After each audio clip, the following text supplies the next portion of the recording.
the night of the 26th of June this year, I was going to bed and my husband was just en route to the shower, and we heard this loud explosion that sounded like gunshots. And with all the farm attacks, we thought, tonight it's a farm attack. And so he was, we have a panic button, and he was going with a gun to the door.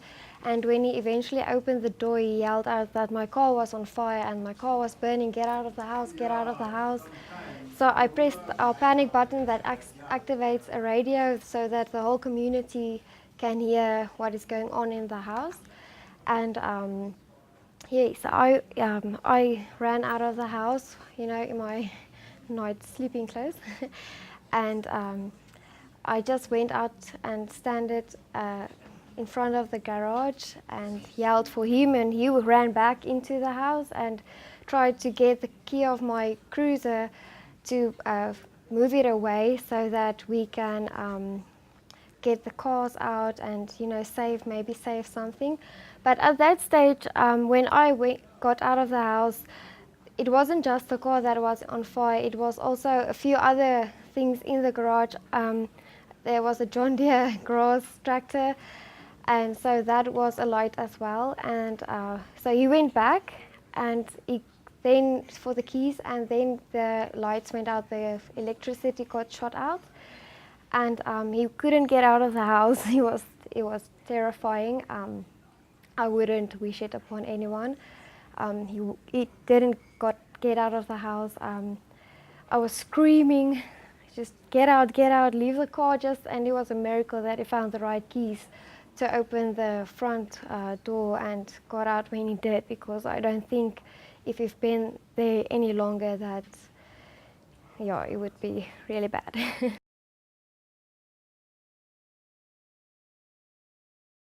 Yes, for sure.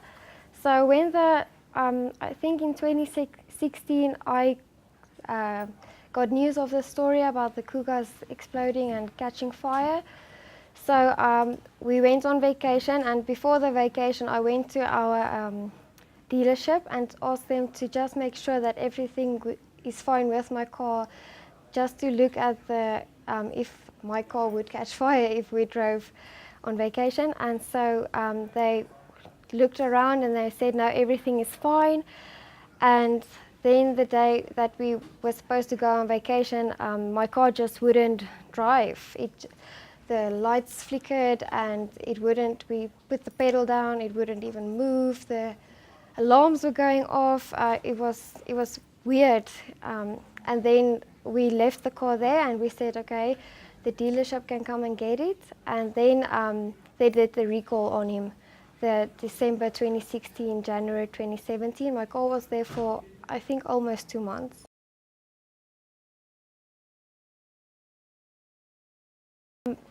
When I spoke to his sister, she said that it sounded like gunshots, and so we also heard or perceived the explosion as gunshots that went off, and also the electronics of the car. The faults that were there. I took my car back to the dealers a few times and asked them, just take a look, something's not right. I can't tell them what, because I don't know cars, but I could feel that something is not right with this car from the beginning when we bought it.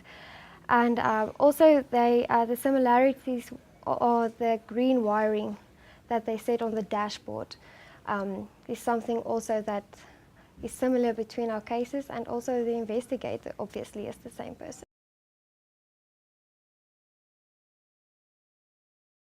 Well, obviously a house, and I don't even think I know the extent of the damage, because we didn't move back into a new house yet.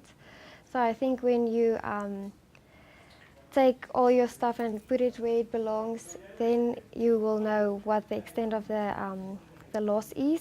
But I lost a car that was fully paid already, and I loved my car. I really did love my car. My husband wanted to sell it many times, and I told him, no, wait, this is a good car.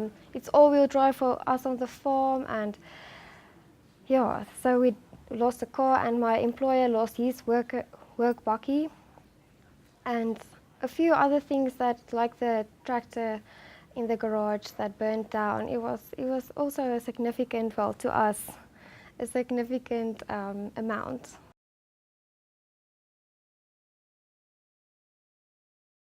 Just to admit that maybe there's something wrong with their car and take responsibility. You know, we are Ford clients for very long, and they treated us like, you know, whatever, and they couldn't care less. You know, they left us out of the whole investigation.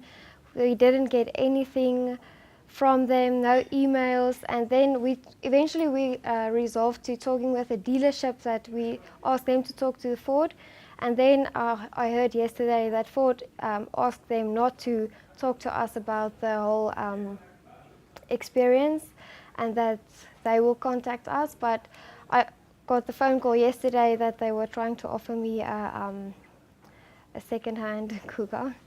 But I mean, I think it's also because they got wind of the inquiry.